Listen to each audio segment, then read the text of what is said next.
This Week in Army History.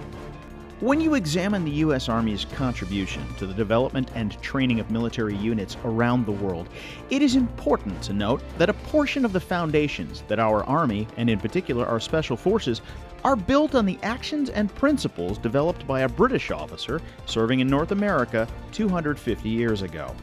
Among American military historians, Major Robert Rogers and his Rangers have risen to almost cult-like status.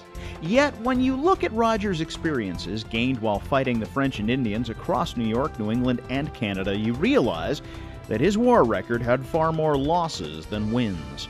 One of the events that helped shape the Rangers' training was a skirmish that occurred near Lake Champlain in mid-January 1757.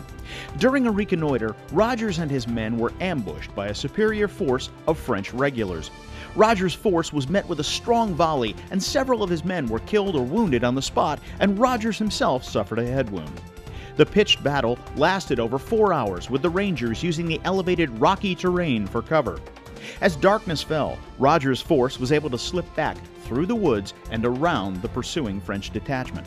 It was noted later by a French captain that Rogers' men had a decided advantage on the retreat due to their use of snowshoes, while the French regulars were floundering in snow up to their knees. It was after this cold January conflict that Rogers created his now famous Rules of Ranging, 28 guidelines for how specialized or small units should operate in less than favorable conditions. They have become 28 rules that no Ranger should ever forget. This period playbook has been passed down through today's U.S. Army Rangers, with each Ranger still being issued an updated version of the Rules of Ranging.